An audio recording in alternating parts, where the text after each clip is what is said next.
I know if you're listening and you're in a similar situation, you can come up with plenty of other things you'd rather spend $40,000 on than just give it away to a credit card company.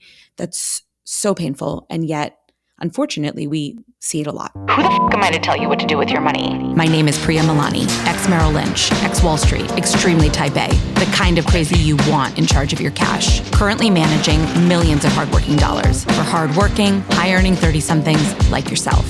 Whatever phase you're in, financially free, fixing it, Or feeling totally my job is to teach you the stuff that no one else is going to. Enough foreplay. Take off the jeans, put on the sweats, grab a glass, and let's talk money. Welcome to the F word. Smart money. No toll. Hey guys, today we're getting real about debt. And guess what? High earners have it too. Obviously, there's no BS around here, so I'm simply going to say it. It's time to stop thinking about what you wish was happening in your financial life and deal with what's actually happening in your financial life. I'm going to give you everything you need to put a plan in place to become debt-free, including an income breakdown for both pre- and post-debt situations. Then, it's simply up to you to put it into effect.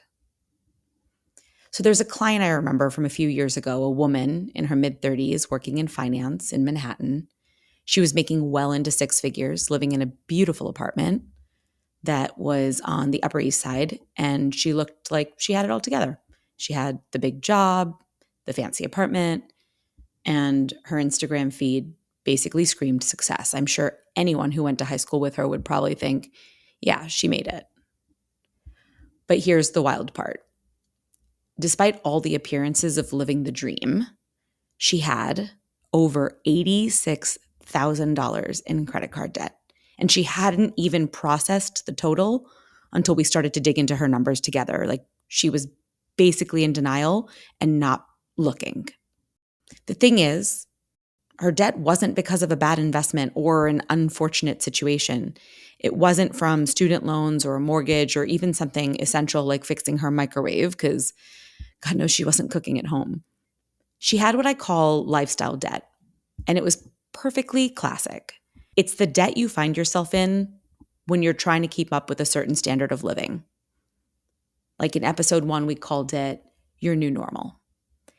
It was from constantly upgrading her life with things like $500 dinners, designer bags, spontaneous trips to Europe, all things that I highly endorse, if you can afford it. So I'm going to tell you her salary. She was making $315,000. At this point, if you're thinking, but couldn't she afford it? Like, isn't that just what high earners do? Yes, many high earners do exactly this. And she definitely thought she could afford it. She thought that because she made a lot of money, and so she thought she could spend a lot of money. But the thing is, without realizing it, she slipped into a cycle of debt that became crippling. I mean, credit card debt is usually the absolute worst. I know we have this narrative in America that debt is common, and statistically that is true. But it's important to make the distinction that there are a few different kinds of debt. Some kinds are bad, some are less bad, and some are even considered good. So let's talk about the most common kinds of debt. You have student loans to pay for education, mortgages to pay for housing, auto loans to pay for cars, and credit card balances to pay for life stuff and just cover day-to-day bills. What does it mean to go into debt? So when you go into debt, it means you're basically borrowing money from a third party, usually for a predefined period. Credit cards sort of don't necessarily have that. But when you pay the third party back, you have to pay more than you borrowed as a way to compensate them for essentially using their money. That extra amount that you pay is called interest. The third party decides how much they want to charge you to let you borrow their money. And that's where the interest rate comes in. Sometimes the interest rate is manageable and it makes sense to incur the debt, like student loans are a great example. And sometimes it's outrageous and you have to avoid it at all costs. And yes, I'm talking about lifestyle debt, specifically on a credit card. The interest rate on credit cards sucks. It's so high. So let's go back to our finance friend with $86,000 in debt. I don't remember all her numbers, but I know To her credit, she was making the minimum payments. So that's the good news. But at that rate, she was going to be taking, I don't know, something like 8 or 9 years to pay off her balance in total. And she was going to end up giving the credit card company something like an extra $40,000 just in interest on top of the 86. I know if you're listening and you're in a similar situation, you can come up with plenty of other things you'd rather spend $40,000 on than just give it away to a credit card company. That's so painful. And yet, unfortunately, we see it a lot. So in episode 1, we covered lifestyle creep and the importance of living a lifestyle you can actually afford. And the simplest way to think about it is that any charges you put on your credit card, which I put every charge on a credit card, we tell our clients to do the same, but you must have the cash in your checking account to pay the bill in full. And I mean full. Let's do another quick example. Let's say you book a last minute week away in Paris and it costs you $3,000. So you put it all on your credit card and take about a year to pay it off. Assuming that average 20% interest rate as before, the total cost of your Paris trip is not $3,000, it's $3,600. And at this point, like, sure, maybe was it worth the extra $600 to get away to Paris last minute? Yeah. If you're making 6 figures, you're probably thinking yes. The problem happens when you apply this same quote unquote instant gratification justification to all the purchases on your credit card. And in truth, you probably could have waited a little bit longer to save up and just like avoid the interest altogether. But using a credit card to cover something you can't afford to pay for in full is an example of bad debt. Now let's do good debt. So generally, good debt is the kind that helps you build wealth or increase your income over time. So think about student loans, for example. I'm not going to throw a bunch more numbers at you, but if you invest in your education and that leads to a higher paying job than you could have gotten without it, that debt will essentially pay for itself. Now, I know obviously none of us want to have debt, but I feel like sometimes we can be just a little too casual about it. And maybe that's because pretty much everyone has some. So it doesn't always feel like a huge deal. But lifestyle debt is no joke because it's literally the first thing you have to tackle before you can start working towards any other goals. And even if it's not bothering you, it might be bothering someone you love. One time I was giving a seminar at a company and one of the attendees told me that she literally broke up with her boyfriend, her longtime boyfriend, because of his student debt, which I'll admit was a little crazy. I tried to explain to her that it was good debt, but it was under her skin so bad. She was like physically emotional over it. And we know money is emotional. So I'll tell you another one. I remember another time I met a guy who had $20,000 in savings roughly. And that's great. That's awesome. But he also had a $12,000 balance on his credit card. And the idea, as I mentioned it to him, the idea of using the majority of his savings, like I basically told him to wipe his savings and pay off his credit card balance, that seemed absolutely crazy to him.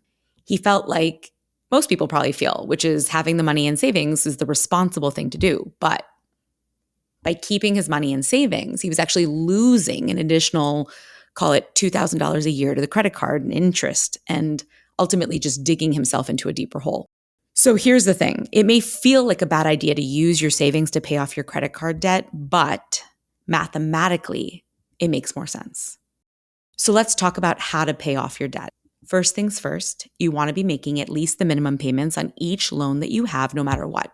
Then you can consider one of the 2 repayment strategies that I'm going to walk you through. Both work regardless of the type of debt you have: credit card debt, student loans, personal loans, car loans, whatever. So the first strategy is called the avalanche method, and the second is called the snowball method. Let's talk about the avalanche method first because it's the more efficient route, aka it's a cheaper way out of debt. This is the method you'll want to use to ensure you're shelling out the least amount of money over the life of your loan.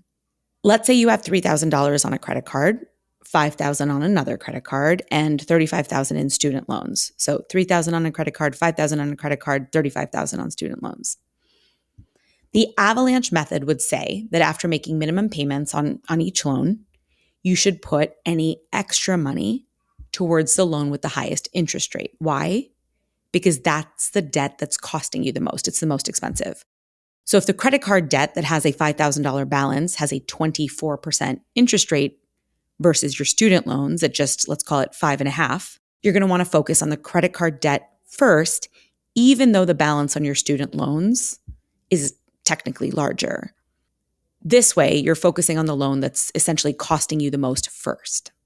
The snowball method is kind of the opposite. The idea is that after paying your monthly minimums, just like before, you put any extra on the loan with the smallest balance first. So the benefit there is that by focusing on the smaller debt first, you're able to essentially get a debt paid off sooner and celebrate the win by knowing you've paid off a debt in its entirety. And that works for a lot of people. If you want the feeling of accomplishment to motivate you, there's nothing wrong with that, and you should totally go with the snowball method. If you just want the cheapest way out, the avalanche method is the least expensive way out of debt. So you might be wondering, where am I supposed to get this extra money I keep referring to? So we need to make sure you're using your income efficiently. Contrary to popular belief, your income needs to be doing more than just supporting your current lifestyle. I know, it never feels like there's enough. But I promise you that if you don't get used to breaking up your income now, it'll never feel like there's enough. Remember my couple from the first episode that was making $650,000 and still in debt. So here's the typical income breakdown or allocation that you can use as a rule of thumb, regardless of how much money you're making. So 10% of your net paycheck should be going towards your future. Saving, investing, retirement, short-term goals, long-term goals. Put it away for things you want to do later. 70% of your income should be going towards life stuff, including fixed expenses like rent or mortgage, and flexible stuff like dining out, your gym membership, groceries, whatever. And then 20% of your income should be going towards paying off your debt. You probably will not hit these targets overnight, especially if you're living paycheck to paycheck, but they're just good to keep in mind. And you can slowly work towards them over time. One of the best times to reset how you split up your paycheck is when you get a raise or an unexpected windfall, like maybe at tax time. Before you get used to that new money, see if you can get closer to the breakdown that I just went through. Once you have your debt paid off, there's some good news. You can now take that 20% that you were putting towards your debt and split it between your lifestyle today and the future goals you're saving for. But, and I love this one, but if you're comfy at living off of 70% of your income, great, then throw all of it towards your goals and you'll either be able to accomplish more or just accomplish your goals faster. I hope you found that helpful, and I hope you decide to use either the avalanche or the snowball method to get your debt paid off so you can start working towards more interesting things.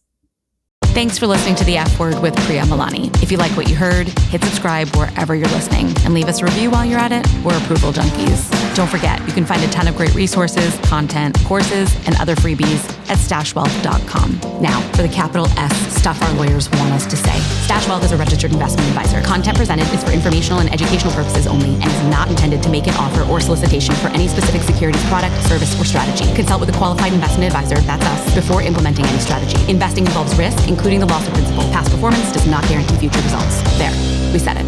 Did I have that up?